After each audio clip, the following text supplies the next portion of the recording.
TV की सच्चाई, बच्चों के लिए एक शिक्षाप्रद कहानी। यह कहानी बच्चों को यह समझाने में मदद करेगी कि टीवी और मीडिया का हमारे जीवन पर क्या प्रभाव पड़ता है। यह एक कहानी हो सकती है जो काल्पनिक और प्रेरणादायक हो, जिसमें मुख्य पात्र एक बच्चा हो जो टीवी की आदत से बाहर निकलकर एक नया दृष्टिकोण अपनाता है। एक छोटे से गांव में एक प्यारा सा बच्चा रहता था जिसका नाम रमन था। रमन का जीवन एक साधारण सा था, लेकिन उसमें एक विशेषता थी, वह हर समय टीवी देखता था। उसका दिन का अधिकतर समय टीवी पर ही बीतता था। रमन के माता पिता दोनों कामकाजी थे और उनके पास रमन के साथ ज्यादा समय बिताने का अवसर नहीं था। इसलिए रमन का सहारा केवल उसका प्रिय दोस्त टीवी था। टीवी पर रमन को तरह तरह के कार्यक्रम देखने का आनंद मिलता था। कभी उसे कार्टून बहुत पसंद आते, तो कभी क्रिकेट मैच। कभी वह विज्ञान के बारे में जानकारी प्राप्त करता, तो कभी फिल्मों और धारावाहिकों के जरिए अपनी कल्पनाओं की उड़ान भरता।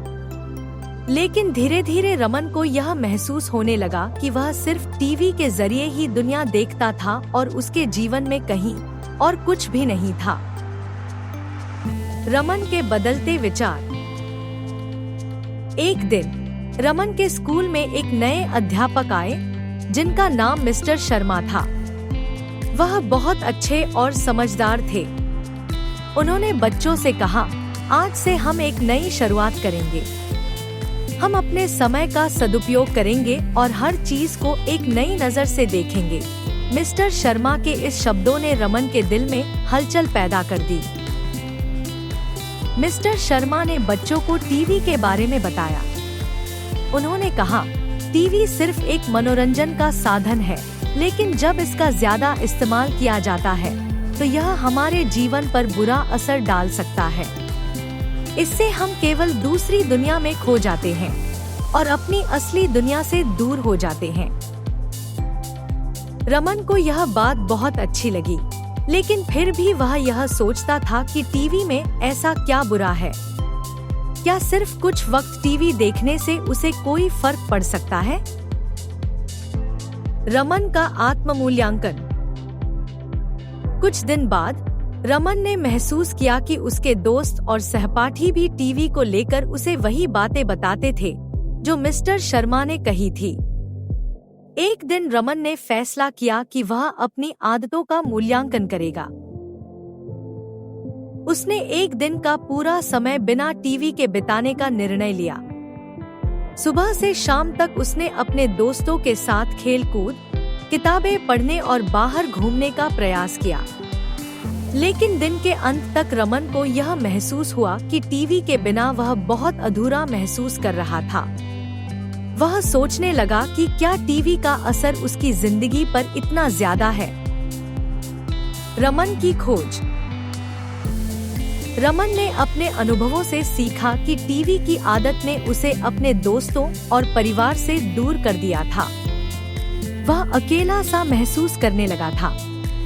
लेकिन वह यह जानना चाहता था कि टीवी के ज्यादा देखे जाने से क्या सचमुच नुकसान होता है। इस सोच के साथ रमन ने अपनी माँ से इस बारे में बात की। उसकी माँ ने उसे बताया कि जब हम ज्यादा टीवी देखते हैं तो हम अपनी मानसिक और शारीरिक स्थिति को कमजोर करते हैं। हमारी आंखों पर भी असर पड़ता है और सबसे बड़ी बात, हम अपने सपनों और कल्पनाओं को छोड़कर दूसरों की दुनिया में खो जाते हैं। रमन की माँ ने उसे समझाया, देखो बेटा, टीवी से हमें ज्ञान मिल सकता है, लेकिन जब इसका अत्यधिक उपयोग होता है तो यह हमें असली दुनिया से कट कर देता है। हमारे जीवन में बहुत कुछ ऐसा है जो टीवी पर नहीं दिखाया जाता। अपने आसपास के लोगों, अपनी दुनिया और अपने जीवन के उद्देश्यों को समझो। रमन का नया दृष्टिकोण। रमन ने अपनी माँ की बातें समझी और उसने निर्णय लिया कि वह अब टीवी का कम इस्तेमाल करेगा। उसने अपने दोस्तों से भी यह साझा किया कि वह अब टीवी देखने में समय कम बिताएगा और अपनी पढ़ाई, खेलकूद और परिवार के साथ समय बिताएगा। कुछ समय बाद रमन ने देखा कि उसकी पढ़ाई में सुधार हुआ था और वह अपने दोस्तों के साथ ज्यादा समय बिताने लगा था। वह अब अपने परिवार के साथ भी अधिक समय बिता रहा था और उसकी जिंदगी में एक नया संतुलन आ गया था।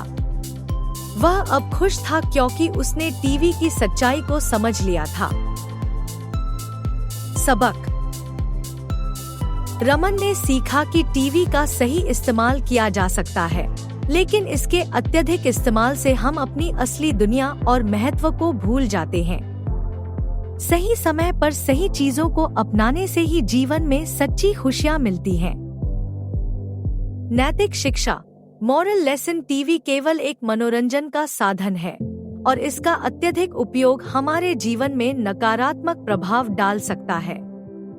हमें अपने समय का सही उपयोग करना चाहिए और अपनी असली दुनिया से जुड़ा रहना चाहिए। यह कहानी बच्चों को यह सिखाती है कि मीडिया और टीवी का सही उपयोग कैसे किया जा सकता है और इसके नकारात्मक प्रभाव से कैसे बचा जा सकता है। यह एक प्रेरणादायक कहानी है जो बच्चों को यह समझाने में मदद करती है कि एक संतुलित जीवन जीने के लिए हमें अपने समय का सही प्रबंधन करना चाहिए।